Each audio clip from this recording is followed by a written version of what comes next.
I find it interesting that no matter the age, we got women across all age groups on this panel, and they all said they wanted the same thing from a man.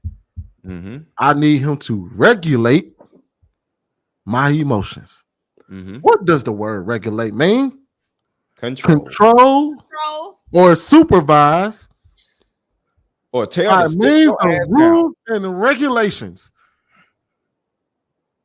I want to ask, well, I ain't going to want to ask the ladies. I'm not going to ask the ladies a question, but I will say this. To submission. Which group of men do you think is most likely to be able to control and regulate your emotions? A man that's an adult who's grown, or the guy that's the same age as you, 25 years old? Both of y'all can't regulate y'all emotions. The same one, because the reality is the reason all these women said the same thing. We want somebody that can regulate our emotions, which is the reason why you were targeting older men to begin with.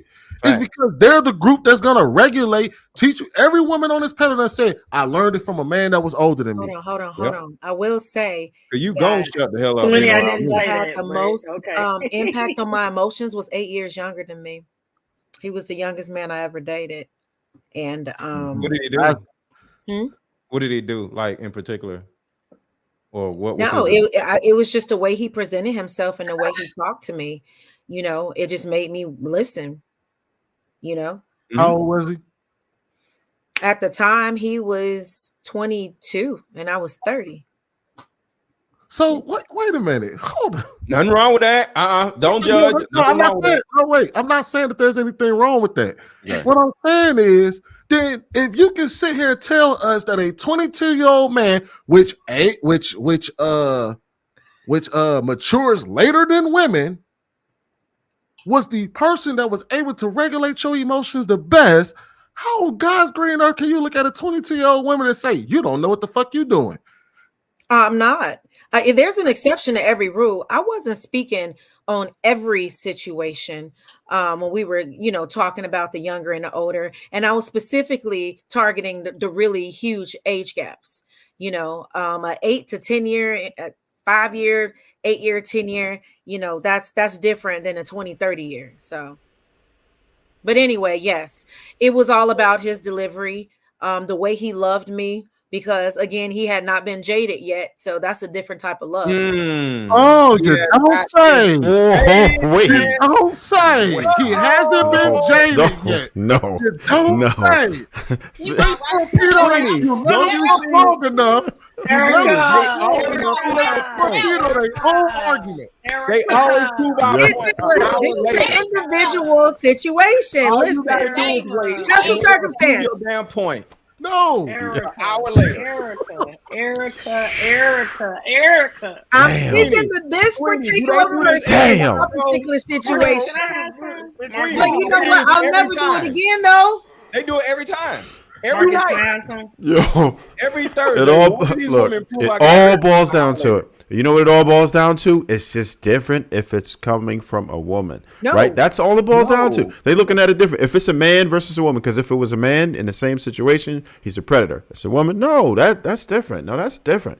That's different. No, that age group. That age gap. It's not so bad. It's not that bad. I was specifically speaking. If you are the last time we talked, this time I'm talking to the 20-something and the 40-something, the 20-something. No, Erica, hold on, wait, Mr. LetGo. What you have to understand is, it's not about the age gap at that point. The reason why y'all call it such predatory behavior is because of who y'all said the women are at 22 years old. So when you said he hasn't been, what did she say? Jaded. She said jaded. When you say words like he hasn't been jaded, he hasn't been tarnished by life, right? That's what men are he's saying. Green. He's green. The reason the best experience as far as your emotions was a person who has not been jaded. So it's about the woman, not necessarily about the fact of the gap. We're not talking about the gap, but women are at that age. You can be mature enough to work with a man that's 40 years old. And that's the whole point, because she hasn't been jaded. She hasn't been problematic. She ain't dealt with year after year after year of trauma. And it doesn't matter because I mean, what's the difference between 8 years and 20 years? You think me dating a 50-year-old would be predatory for him to date me? Paris, how old are you? No. I am 29. I mean, he old enough to be your daddy. But I'm asking, do you think, based off of you listening to me, like you, even if you were Paris, if you were my daughter, because you closer to my daughter age, if you were my daughter, I would not like that situation. No.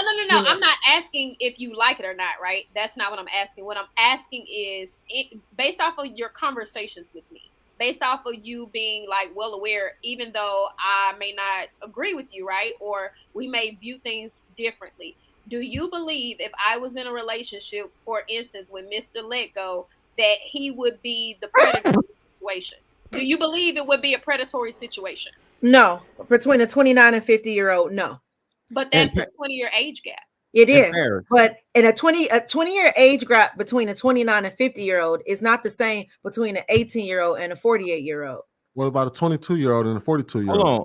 Hold on real quick. In Paris, you're like my little sister, so that's not this ain't the point. But we'll never work. We're never gonna do listen. Let me get it out.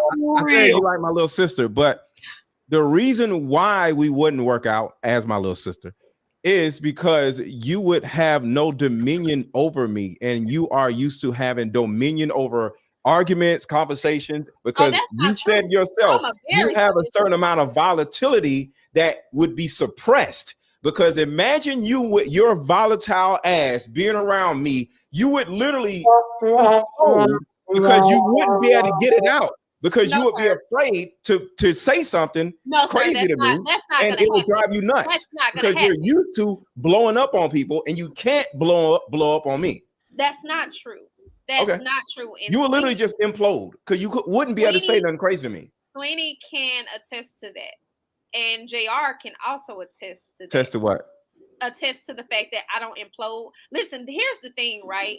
No, you explode. You would have to implode with me. I don't do that. And this is why.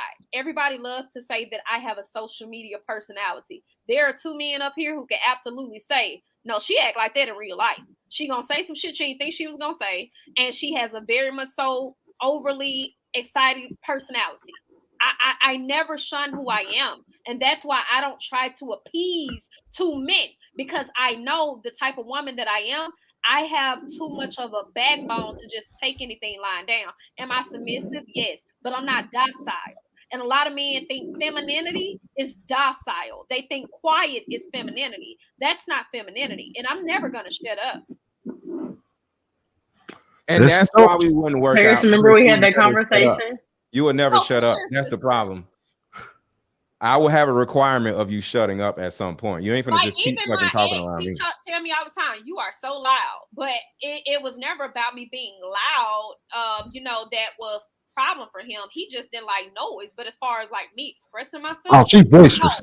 I never had that issue. Like my dad was very much so. You can say how you feel, but it's a time and a place. So I was born and raised in an environment where me suppressing my emotions was not a thing. I said what was on my mind. I was the girl around all the boys. And if you want to try me, it's the 6'2" black man with these two black boys behind him if you want to take it there. I'm not stopping how I feel for no man. You get me? Well, that's the problem, though. You get out of me. That's why we would never work out. We're not discussing her relationship problems here, man. Learn how to shut the hell up. Y'all not gonna work out. We get it. Exactly. It ain't happening. She said it. You said it. God damn.